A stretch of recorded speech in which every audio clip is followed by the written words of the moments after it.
Good afternoon. My name is Benjamin Garner, and today I'm going to be looking at the six most common or six most popular approaches to management theories. Most of these theories came about and really gained popularity from the 1910, around 1910 to 1960, and it's pretty easy to see how each of these theories or approaches impacts even the modern approach to management today. Throughout the presentation, I'll be taking a look at the effectiveness and maybe some of the trade-offs of each approach. And the six theories we will be taking a look at are the scientific theory, the administrative theory, the bureaucratic theory, the human relations theory, systems theory, and the X and Y theory. So for our first theory, Frederick Winslow Taylor was born in Philadelphia, Pennsylvania on March of 1856. Um, he attended Phillips Exeter Academy in New Hampshire in 1872, and according to basically all the reports, he thrived there. And he had planned to attend Harvard, but unfortunately was forced to abandon this plan because of night studying, his eyesight significantly deteriorated at the time. However, in 1875, his vision had improved, so he became an apprentice who was to learn the trades of pattern maker at the Enterprise Hydraulic Works in Philadelphia. From there, he moved to the Midvale Steel Plant, and he quickly rose to become the chief engineer in 1884. And here at the Midvale plant, you can see that he came up with the theory of time and motion. And this idea was essentially production efficiency in a shop or factory can be enhanced by observing individual workers and really trying to eliminate the wasted time and movements in their operations. However, this idea came with some backlash at the time because the workforce sort of opposed this idea when it was carried out to an extreme extent. However, it's pretty clear that it impacted mass production techniques and would later be built upon to form what is known as his most famous theory. He developed an interest in this time and motion study, so he really decided to leave in 1890 to become the general manager of the manufacturing investment company. And at the time, there really wasn't something like a consulting engineer, so he created a new profession at the time. And he started to work with major companies like Bethlehem Steel. He performed experiments and made observations on the efficiency of the operations there at Bethlehem Steel. And what he was really trying to do was look at the best way or the optimal way to perform every job. And he felt the best way to approach this was just to test it over and over again. And at Bethlehem Steel, he watched workers move their coal into the furnaces, and he studied the process of the workers doing this. And from this, he came up with the most efficient shovel size and the shape of the handle that would result in the greatest productivity. So, and a historian explained that Taylor's proposition was a neat, understandable world in the factory, an organization of men whose acts would be planned, coordinated, and controlled under continuous expert direction. And the historian continues by saying factory production was to become a matter of efficient and scientific management, the planning and administration of workers and machines alike as components of one big machine. So his findings essentially were that a 21 and a half or a 21.5 pound load was the most efficient amount of weight that a worker could shovel without becoming fatigued or overworked or just exhausted from the process. And Bethlehem Steel was able to take this idea and they adjusted their approach and they gave workers the shovels that would best suit their needs. And pretty much immediately, the factory saw an improvement in productivity. And after that, he was elected as the president of the American Society of Mechanical Engineers in 1906. And he started releasing a lot of famous works, uh, most importantly, The Principles of Scientific Management in 1911. And he died only 4 years later in 1915. So this slide just gives us a look at what the Bethlehem Steel Company looked like at the time. And just to introduce the first management theory, scientific management, I provided a quote from the original text that was written by Frederick Taylor. And it says the principal object of management should be to secure the maximum prosperity for the employer, coupled with the maximum prosperity for the employee. The words maximum prosperity are used in their broad sense to mean not only the dividends for the company or owner, but the development of every branch of the business to its highest state of excellence so that the prosperity may be permanent. And then, in the same way, maximum prosperity for each employee means not only higher wages than are usually received by men of his class, but of more importance still, it also means the development of each man to his state of maximum efficiency so that he may be able to do, generally speaking, the highest grade of work for which his natural abilities fit him. And then lastly, the majority of these men believe that the fundamental interests of employees and employers are not necessarily antagonistic. Scientific management, on the contrary, has for its very foundation the firm conviction that the true interests of the two are one and the same. So essentially, there's the idea that the two need to work together. Employers and employees must work together, and they'll experience benefits only if they're able to work together. So there are four really main components that can be included in the scientific management theory. The first is that it needs to be a scientific approach, not really a rule of thumb. So they need to develop a science for each element of the man's work, and this would replace the outdated rule of thumb approach. And Taylor really strongly believed that there was an optimal way to perform each job, and the way to discover the optimal method or the best way to do a task was to use experimenting and testing. And this was really his way of improving productivity.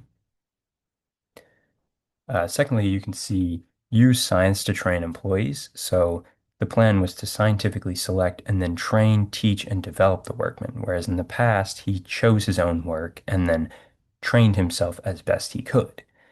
Taylor felt that instead of just assuming that all workers were well suited for a job or the job, it was effective to sort of meticulously look at and select workers for each of the positions based on their abilities. And then from there, they can be trained in the correct manner once they have the best position for them.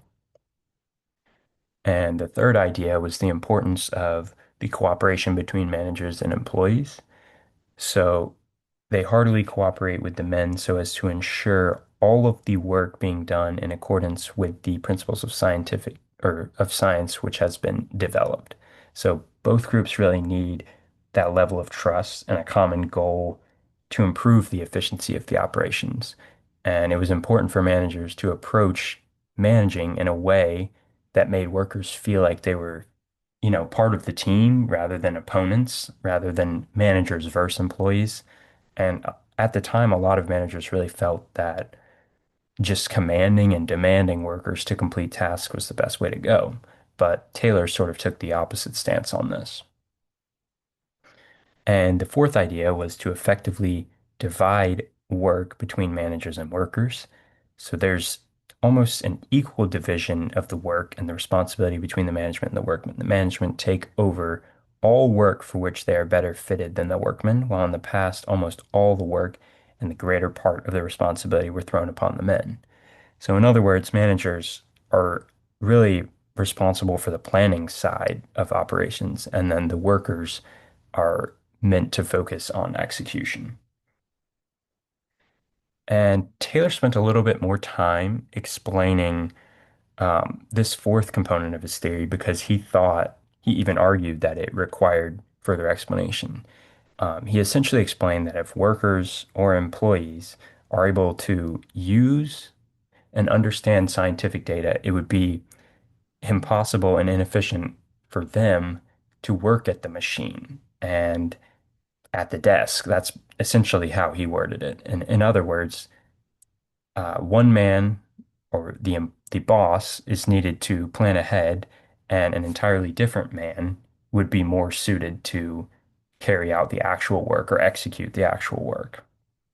And the quote to sort of support this was, under the management of initiative and incentive, practically the whole problem is up to the workman, while under scientific management, fully one half of the problem is up to the management. So it's just a different way to approach the importance of having two people for two separate jobs.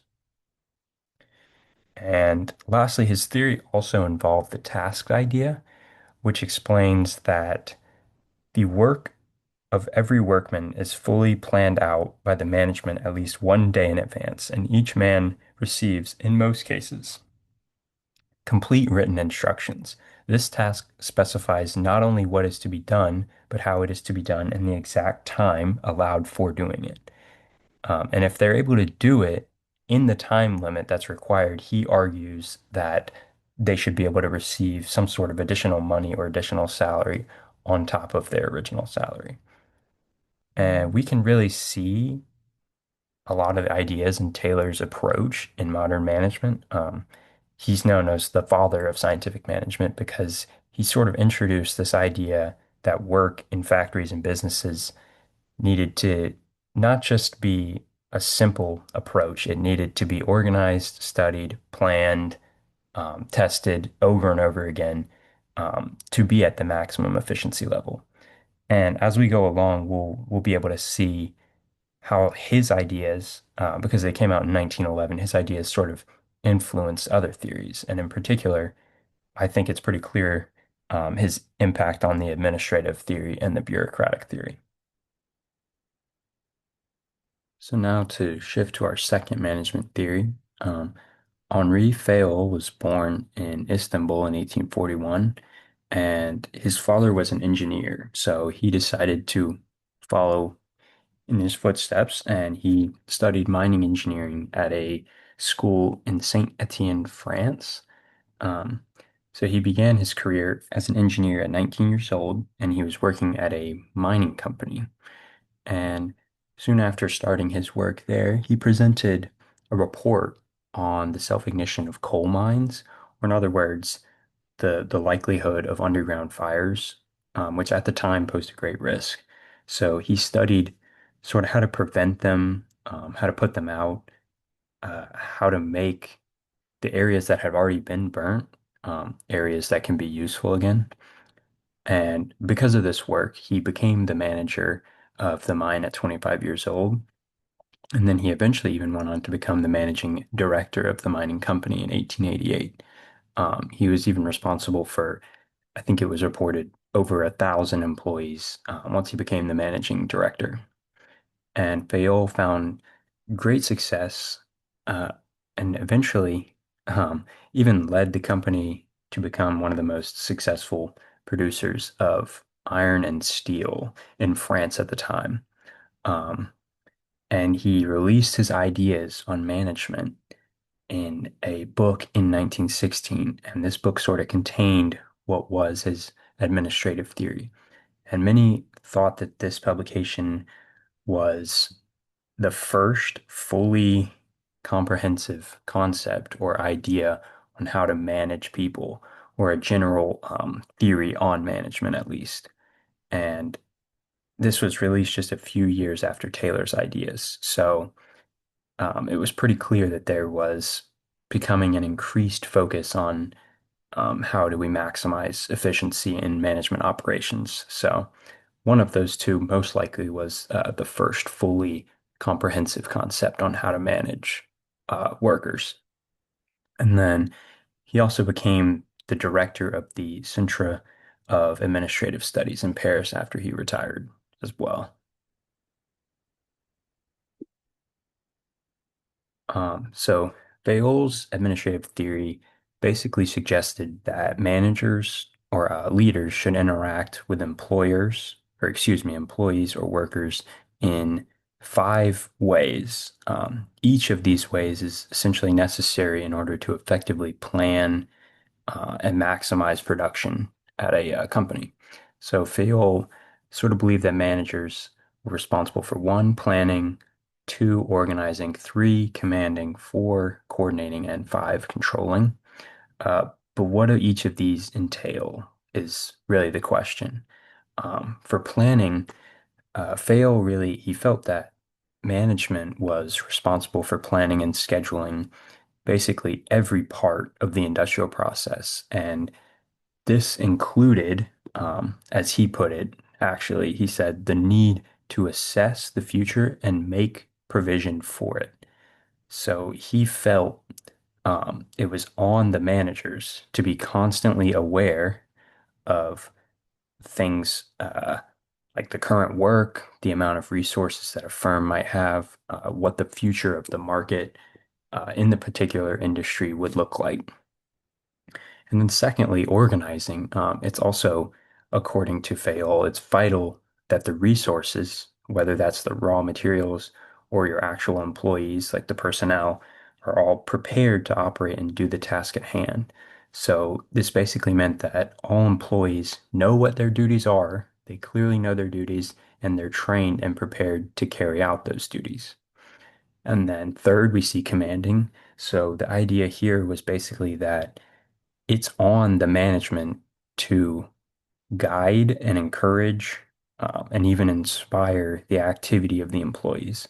So in the past, managers were just in charge of a group of people and didn't really have the same level of expectation that this theory sort of presents. And now they're really expected to lead and set an example for their men. As Fayol put it, for their men, even though it really now it would be employees. And then fourth, we see coordinating. He felt that everyone involved, regardless of what department or what task they were carrying out, has to know their responsibilities and what other departments need uh, in order to properly address sort of these needs. So, in other words, it's on the managers to foster this collaborative environment. There needs to be a connection between the departments. And then lastly, controlling. It's on the managers to make sure the processes that have been put in place are working effectively. And the managers need to make sure that the rules of the company are being followed by their team or employees. And his theory also really had 14 key principles that are involved. And the 14, we'll go through quickly each of those. The division of work. It's really important that managers divide up the work among the employees if they're trying to attempt to improve accuracy. There has to be a focus for each employee that they can not just work on, but they have to become an expert on that specific focus. Um, and then authority, we can see managers must know that they have the authority to ensure the processes are being run efficiently. And they have the right to enforce sort of this authority. Um, because at the end of the day, they are the ones that are responsible for the output.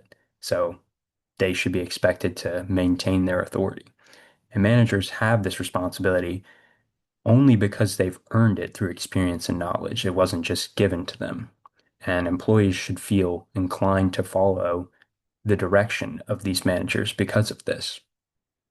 And discipline, this one sort of ties in with authority, but in order to make sure the operation or process is being run correctly, managers are managers have to discipline the employees that are interfering with the success of the operation. So the rules and expectations really should be clearly stated for this to be for this discipline factor to play in, though.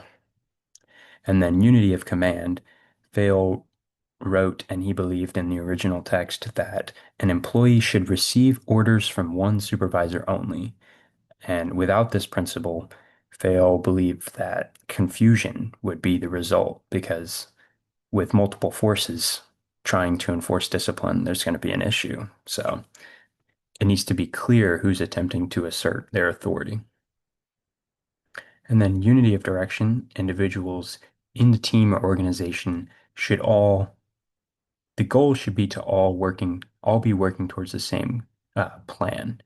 And Fayol felt that this is, quote, an essential condition to the unity of action, coordination of strength, and focusing of effort. So everyone has to be on the same page on what the end goal is of the operation. And then subordination of individual interests. Individuals should be pursuing the goal of the team, and it shouldn't be about their individual interests. So the top priority really is the company's success or the company's goal. And this should be relayed to managers as well, because the managers also have to be on the same page that it's about the company over the individual. And it's really important that employers and leaders, lastly here, remuneration. It's important that employees and employers are rewarded for their efforts. So Fayol believe that pay should be fair, and it should be created or designed in a way that rewards well-directed effort. And we see centralization. There should be a centralized decision-making authority or an authority figure, but the decision-making should be distributed to leaders among the company or managers among the company. So one single authority doesn't just have the power to make all the decisions. And then scalar chain. Uh, this chain of command is basically, once this chain of command is established, management must effectively communicate this level of hierarchy or this hierarchy to teach employees uh, so that there's no confusion on who's answering to who in the process. And then order, it's obviously important to maintain order across the business in order to maximize productivity. And as Fayol put it, he believed it was important to have the right man in the right place in order to maintain this order. And then equity, employees should all be treated equally, and managers are in charge of monitoring that essentially no one's treated unfairly.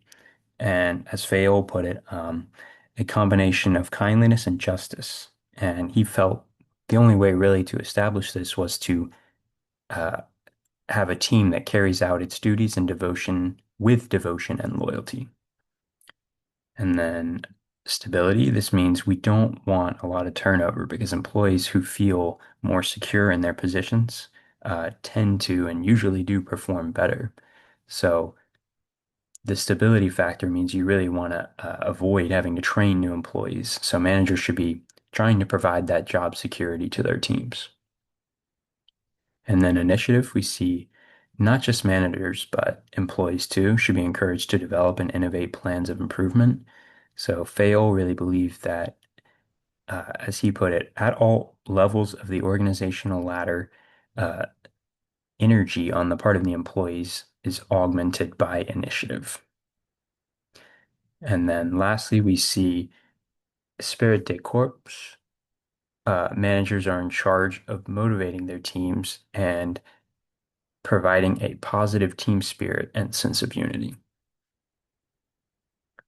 And then a business theorist by the name of Daniel Wren argues that without the contributions of these pioneers, such as Fayol, we would be probably teaching industrial engineering, sociology, economics, or perhaps ergonomics to those who aspire to manage.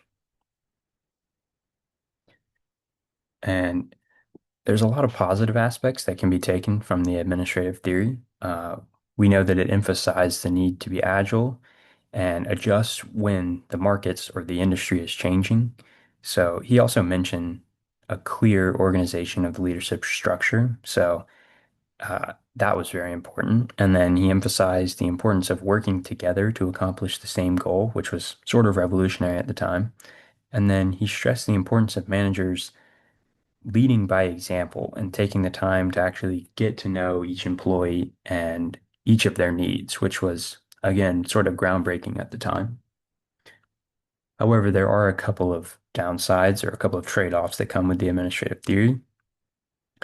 The first being, some argue that he only really had experience with running a coal mining company. So he had sort of a limited point of reference, or the theory actually had limited applicability because of this. And the theory would need to at least be adjusted or even updated to apply to other industries. And then there's also the issue of employers having complete control over employees, uh, and employees really having to be, they have to prioritize the company over their own needs. And this can, this can create some sort of uh, response from employees when they are forced to prioritize the company over themselves. And some also would argue that there's too great of an emphasis on efficiency, Um, this can come with the trade-off of hurting employee well-being or like the work-life balance if this emphasis on efficiency is just too extreme. For the third theory, which is the bureaucratic theory, this one was created by Max Weber. And a little bit about Max Weber. He was born in Germany in 1864, and he was really interested in industrial capitalism. He really wanted to learn why it was so successful in some countries, but then why it wasn't successful in other countries, really. So he visited the United States in 1904 to study the economy in the US, and he was really interested in learning about how capitalism kind of was the driving force in competition and innovation here in the US. And one of the main discoveries he came up with was really that businesses were run by professional managers. And this kind of idea was different from the way it was in Germany at the time. He sort of mentioned that in Germany, a small group of people controlled the entire economy, and traditionally people were given positions of power based on social status or connections, or I mean, essentially nepotism, really. And a lot of the time, businesses were really linked by familial relationships. And Weber felt like organizations based on rational authority, which was sort of a new concept, where power was given to people based on their competence and their qualifications, their education, anything that would deem someone qualified was a more logical approach. And this was really the basis for his management theory that we're going to be taking a look at. His theory really stresses strict rules and a clear distribution of authority. And his idea emphasizes that the work environment needs to be professional rather than focusing on the relationship side or the relationship building aspect of work. And his theory on bureaucracy was published in the Economy and Society book, and it was published by his wife, Marion Weber, posthumously. And I think the best way that I was able to start this discussion really is to just mention there are three words that when I was researching it that came up when we're looking at this theory. And the three that I saw were logical, impersonal, and formal. And there's really six characteristics that define the theory: the hierarchical management structure, division of labor, formal selection process, career orientation, formal rules and regulations, and impersonality. So, the first characteristic, hierarchical management structure, this really involves the idea that each level in the hierarchy controls the level below it, and then it's also to answer to the level above it. So it's controlled by the level above it. And this also involves establishing clear definitions for each position in order to accomplish this. And individuals at the very top of management would have obviously the highest level of authority, and then individuals at the lowest would have the least level of authority. And then with this approach, there can be a pretty clear line of communication, and tasks can essentially be delegated without causing confusion. And the second characteristic, which is the division of labor, this basically says that the tasks are clear and employees can become very skilled at the singular task that they're uh, supposed to be working on. And Weber really felt that having employees who were able to have these specialized skills at a certain task will lead to the highest level of productivity for the overall organization. So if someone is really good at one thing, they'll be assigned to that duty, and then the employees will have this clearly defined role, and essentially the expectations being established will maximize the efficiency of the entire operation. So on one hand, it's probably pretty good to have maximum efficiency, but a lot of opposition to this sort of comes up when you say, if an employee seeks to come up with sort of a new idea, um, in this system, it might be a little more difficult because it's not, in their defined scope of work. And then Therefore, it would be outside of the theory. And then the next characteristic, the formal selection process, basically involves selecting employees based on, as we mentioned before, experience, competence, and qualifications.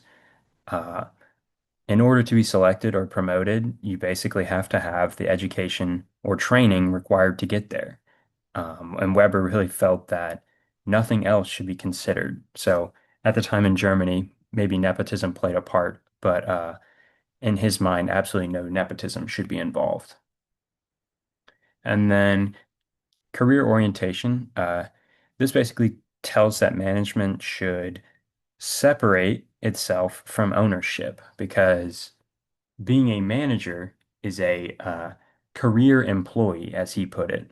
And this also meant that managers needed to be fully dedicated to their position, even if that requires them working long hours or making sacrifices that might not benefit themselves, but benefit the organization. And with that, they also have to know the rules of the organization, as he put it, in and out, so they can ensure everyone is following them correctly. And once they're able to do this, once they've gone through this, they should get a high level of authority and autonomy because uh, in an industry, they're going to need to be able to make decisions quickly and effectively.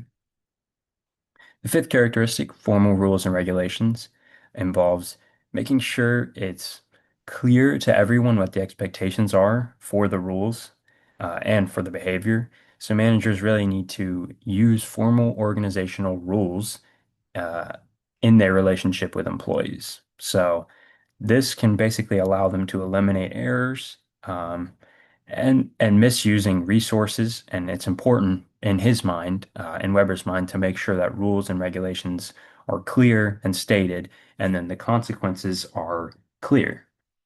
And then the most important aspect of this is that the rules need to be, as he put it, consistent and impartial, so no one feels or no one is treated unfairly.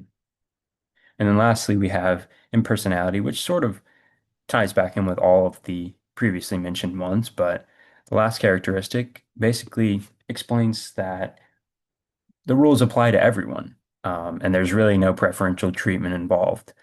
And he feels that the decisions need to be made with objective and existing criteria. And it's really expected that management will follow these rules that they've established, and they will keep the private businesses separate from their personal matters. It's really the objective here, from what I can tell, is really aimed at trying to prevent corruption or nepotism. Um, and I feel like this really seems like it is designed to stop organizations from having to deal with bad precedents. And then there's a couple of positive and negative aspects to Weber's theory.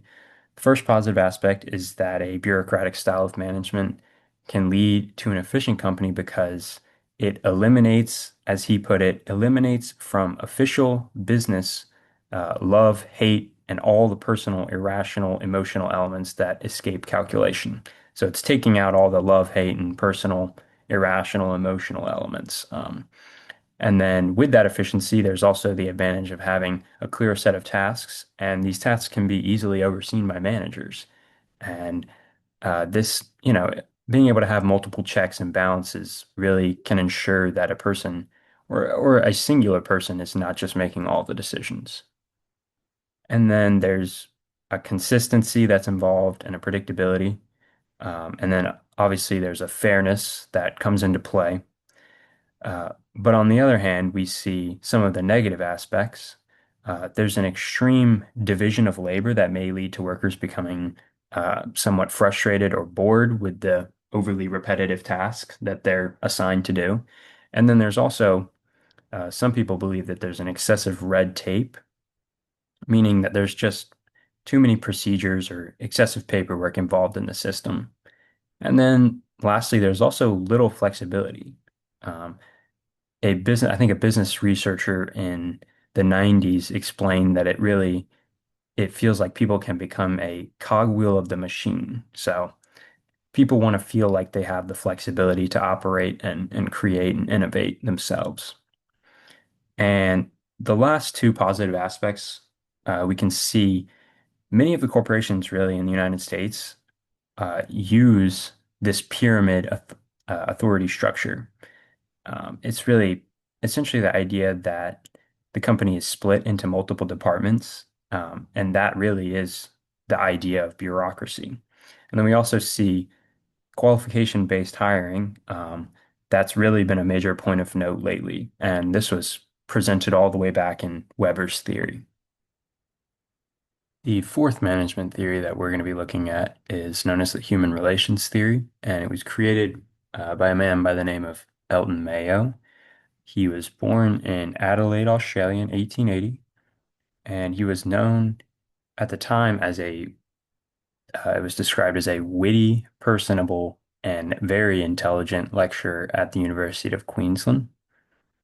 He spent his time conducting psychopathological research, where he was testing World War I shell shock victims. And with this research, he became pretty close with an anthropologist by the name of Bronislaw Malinowski, and he began to sort of merge these ideas that he had taken from anthropology, psychology, and other areas into the industry or the business side of things. And he became a research associate at the Wharton School. He studied the impact of fatigue on employee turnover there at Wharton. And this work, interestingly enough, caught the attention of, at the time, the dean of the Harvard Business School. So he became an associate professor at Harvard in the study of human relations. And the dean of the Harvard Business School, who was named Wallace B. Dunham, he actually convinced the Harvard president to support this new discipline of human relations that Mayo was coming up with, because originally the president said that he couldn't justify the expense or the amount of money it would take, but Dunham managed to convince him that the field was pretty valuable for society and for the business world. And after this, there's a pretty common misconception about what followed his time at Harvard.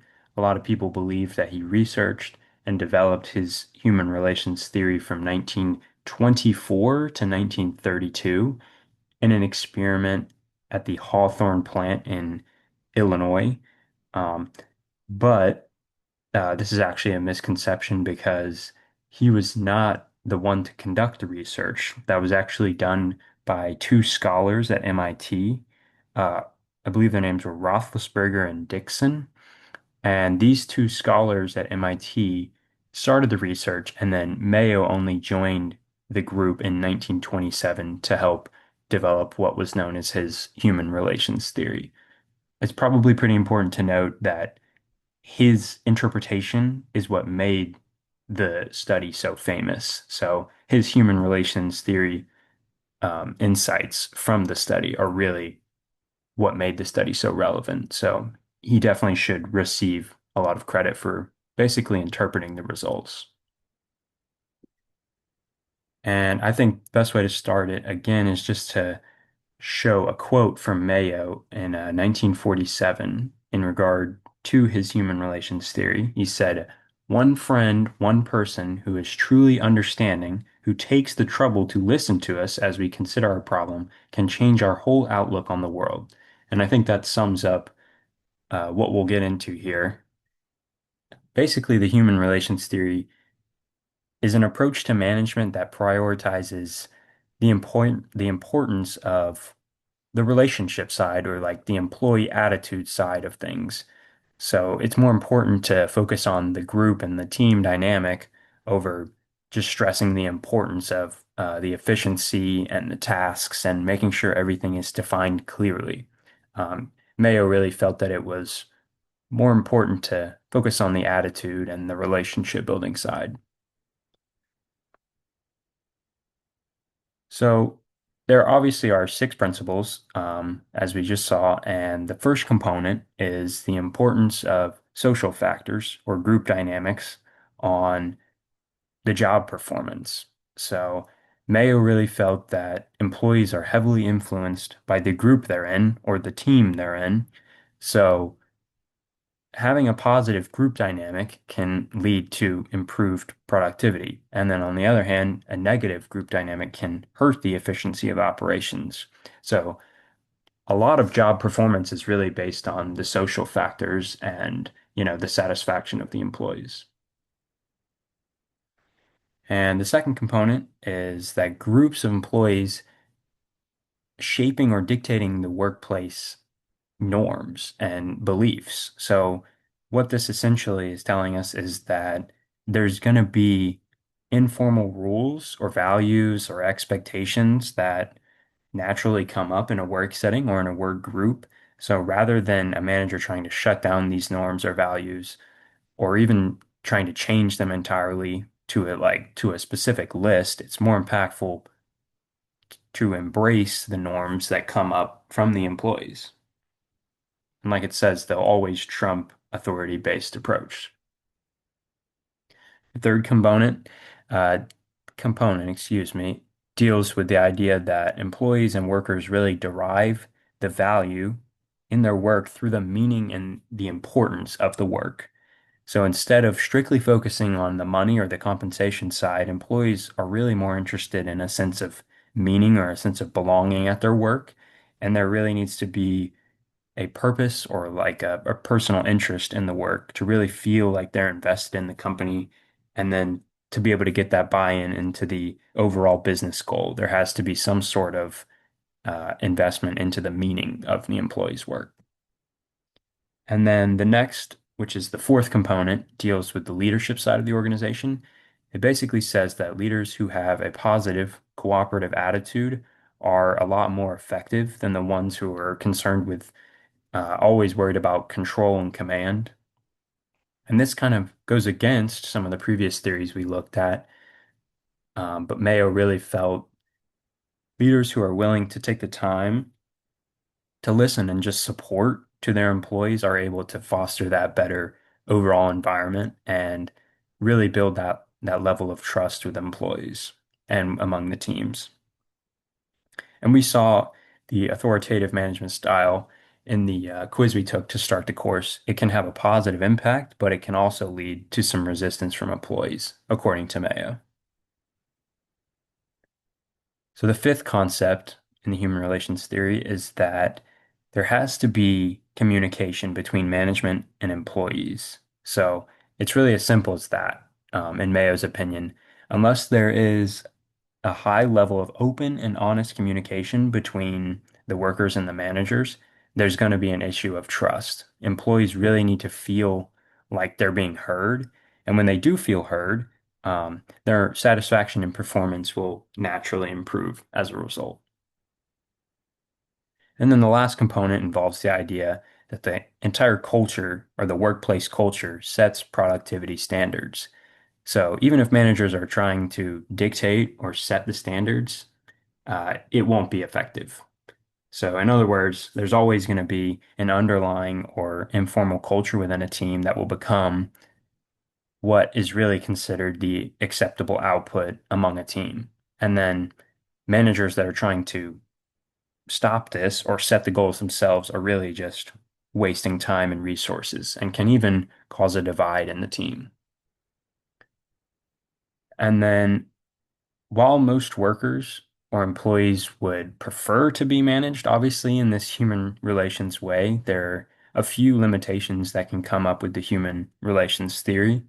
Um, the first one really being that it's difficult to implement a system like this that has such an emphasis on treating each individual employee as an individual when a company is so large.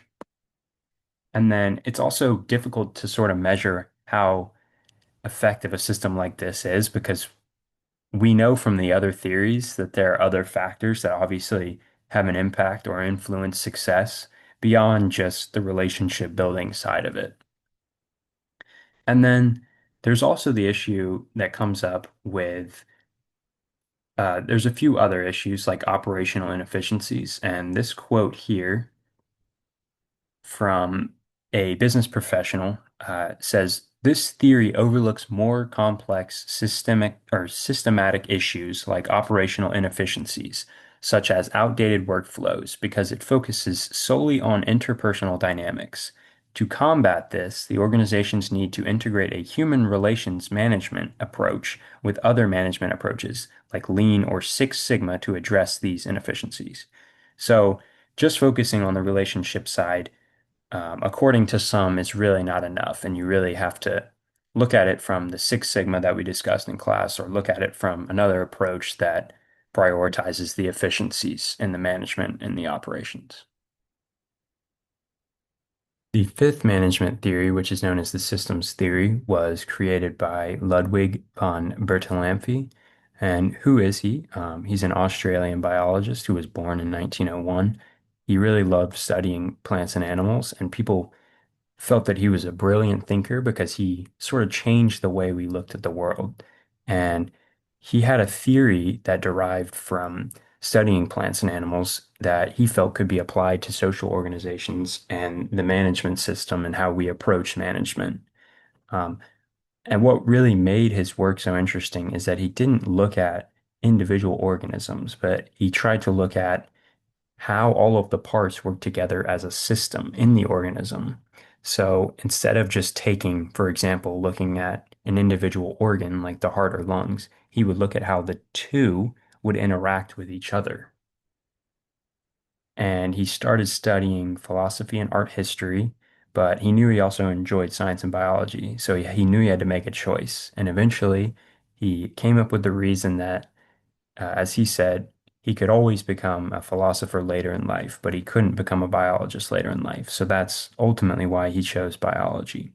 And from there, he got his PhD in biology and started researching organisms as systems, not just a collection of parts. And he worked in the 1930s to 40s in Austria and Germany, started publishing some of his research, and he began the development of his general systems theory in the 30s and 40s. And soon after, he moved to North America after World War II and continued working and lecturing on this theory that he was coming up with and published the book titled General System Theory in 1968, which was just 4 years before his passing in 1972. And to introduce the theory, I thought providing a couple more quotes would be the best way to sort of encapsulate what the theory is all about. And this was said by Ludwig von Bertalanffy himself. He said, "The crises we face are systemic in nature. To overcome these crises, we need to understand how systems work. To arrive at such an understanding, we need to think systemically." And another quote he shared, which I really felt like was the entire basis of the theory itself. You cannot sum up the behavior of the whole from the isolated parts, and you have to take into account the relations between the various subordinate systems which are superordinated to them in order to understand the behavior of the parts. And so, what is systems theory? It's basically the idea that sees the entire organization or the management as a set of interrelated and interdependent parts. So the idea really focuses on understanding the business or organization in terms of a system that takes inputs and produces outputs. So it really began to become popular and influence the management space in the 1960s, right after it was released, because it allowed managers to relate different parts of the company to each other. And we can see from the image below what the process sort of looks like. You have outside information, interaction with environment, and unfolding circumstances. All of this is then taken in and observed and eventually acted upon. And this will produce another interaction with the environment. And then that will turn around and sort of in feedback loop fashion, it'll lead to further interaction. So one of the major parts of the systems theory is the subsystems, systems, and supersystems. And the simplest to understand is probably the system in the middle, which is the entire organization or the company. And then the subsystem would be a department like the HR, sales, IT, marketing, whatever it may be.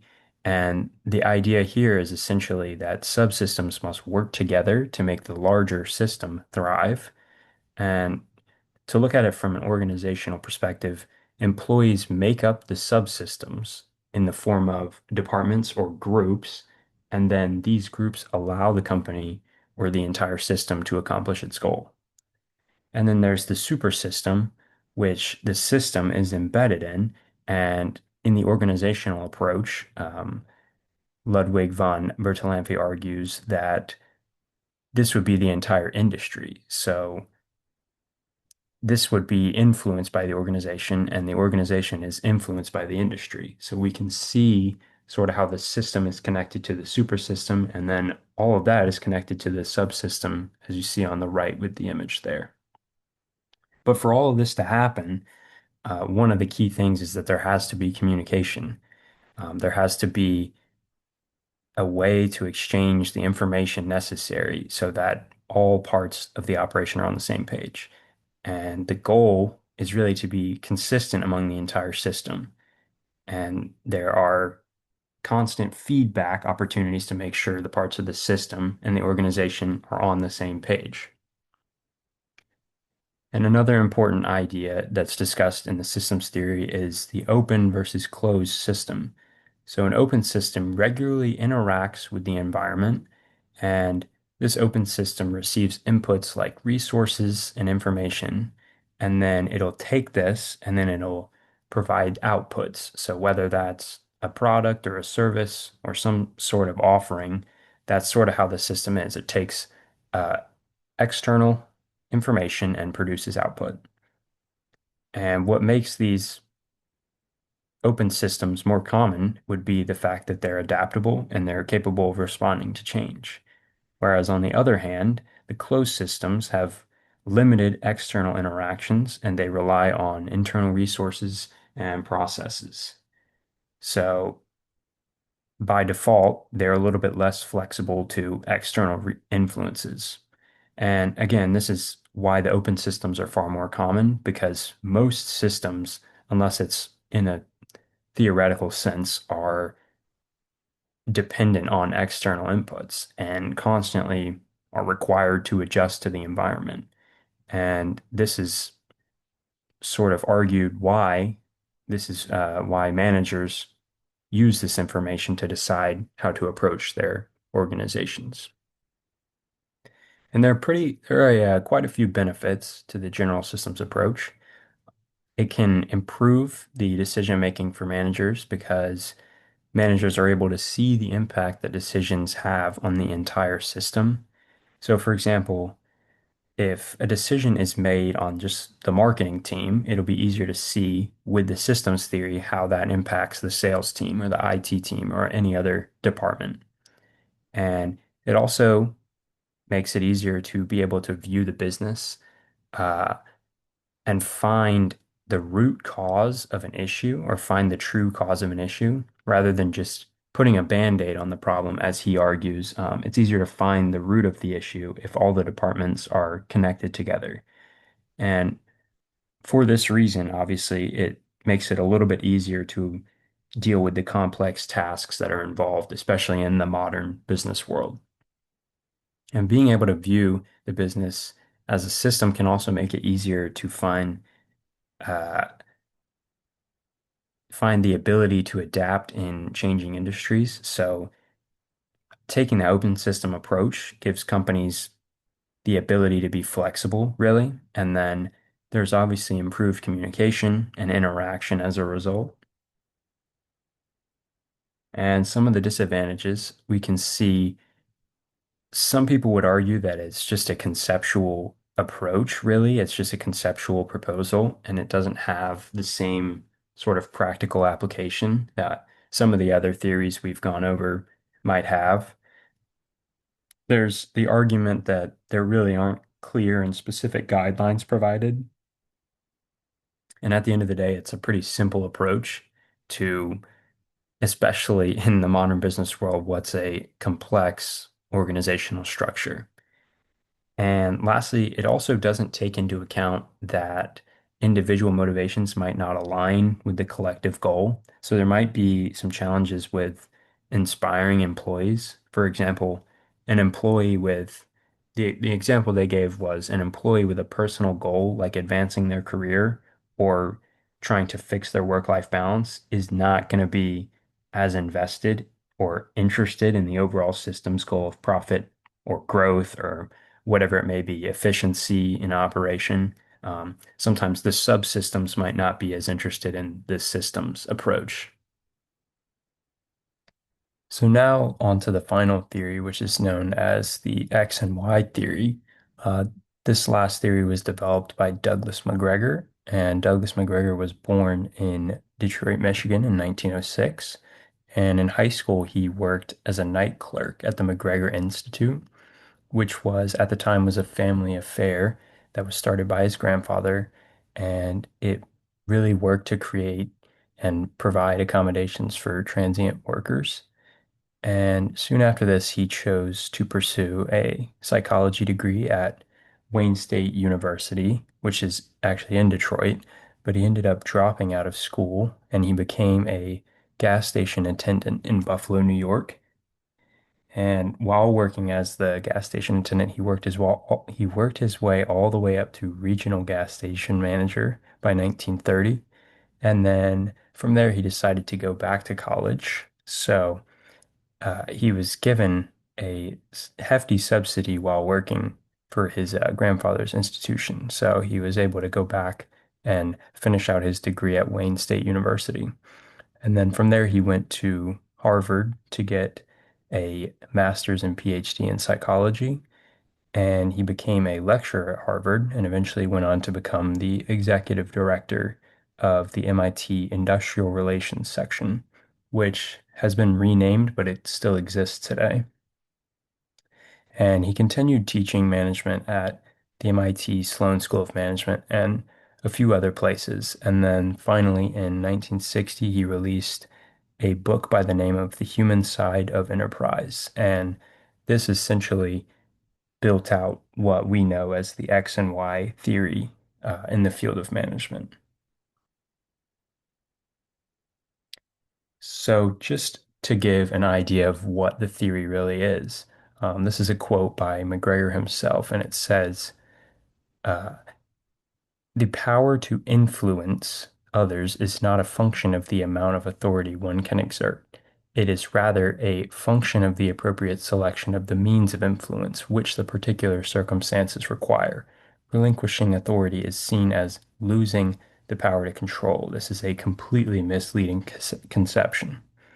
So, what he really means here is that managers feel like they're losing control when they let go of some of this authority that they previously had. But it shouldn't really be viewed this way because McGregor sees it as more of a collaborative environment that can give you eventually a stronger influence or stronger leadership traits for your team.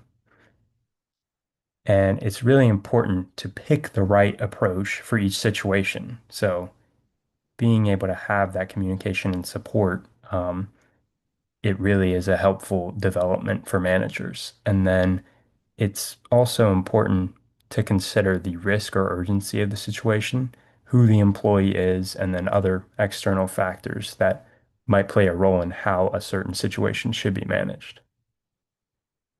And the idea behind his theory is really that how managers approach taking on the control or managing a team has a significant impact on the ability to motivate the team. So, for this reason, it's important to have an understanding of the things that actually motivate the employees. And then from there, you can shape the management style that you go with. So, the first theory is theory X, which takes an authoritarian approach. Um, and theory Y, which takes the participative approach. So theory X should be the option used when the employees or team dislike the work and don't have the desired level of motivation that maybe a manager is looking for. And this requires an authoritarian approach because it's very hands-on and involves having to closely monitor people's work to make sure that it's done properly. And then on the other hand, theory Y is used when people take great pride in their work. So This management style is a little bit easier to use for people that you can trust and trust to take ownership of the work and know that they will perform and do the task by themselves. So basically, theory X assumes a negative or pessimistic view of the people it's managing, and it assumes that more than just guidance or light control is required to ensure that the work gets completed. And this is mostly for employees that do not enjoy their work, avoid responsibility, need to be controlled, and at times even forced to complete tasks. They need supervising and they have little motivation or ambition without external rewards, basically. And employees with little motivation can be inspired by what's known as the carrot and stick approach, which is what's mentioned in the theory as well. And this involves using external factors like raises, a promotion, or even the flip side of that, using demotions or taking disciplinary actions that might be the only way to motivate certain employees under Theory X. And then for theory Y, it's just the exact opposite of that. So it's an optimistic opinion of the people you're managing. And with this approach, it's basically a trust-oriented and collaborative relationship between the manager and the team he's working with. So this style really is better for workers who are self-motivated, take ownership of the work and the results that they're producing. They seek and they almost need that level of responsibility. And then they find work to be fulfilling and challenging, and they don't really need the external rewards or external punishments. And then they're more willing to help with the decision making. And theory Y has become more common recently because organizations are seeking employees who have this desire to have a meaningful and fulfilling career rather than just the money motivated employees. And we're seeing that employees are interested in these internal fulfillments over the money. But McGregor argues that it really takes a combination of the X and Y approach. So the most effective way to go about it is to consider the situation, the employee, and other circumstances. So, for example, you would choose the hands-on X approach when dealing with a team of workers that just started the job, or when the focus is to come up with fast and target-driven or quick results that need to stay competitive in an environment. And then on the other hand, you wouldn't want to choose this X approach if you're dealing with a group of people that would mostly be considered experts or they're very experienced at a task they're doing, because they're just not going to need that same level of guidance that you would see with a new team. And there are some disadvantages when you're trying to pick which approach to use for each situation because it's important to not use that X approach of the carrot and stick all the time because people might become frustrated or unmotivated to continue working at the company when they feel like they're being forced to do so. And then obviously you don't want to give too much freedom on the other hand to the point where employees feel like they might start slacking or losing focus and they'll be able to get away with that. So with this approach, it strengthens, an approach to management that there really isn't a one size fits all approach. And as a manager, you need to be equipped to manage people from all backgrounds, experience, and then levels of motivation. And with that, that concludes the sixth and final management theory. But some of the final thoughts. The most notable thing throughout researching the six management theories is really that there are positives and trade-offs or imperfections to each of the theories. A lot of these theories have been built on each other, uh, so it's clear that there's not really an ideal approach to management. But by being aware and being educated on each of the theories and other theories as well, a manager or someone responsible for leading a team can be better prepared to find the best approach for that specific situation on an individual basis as well. And then these were the sources that were used throughout the project. And with that, thank you for listening.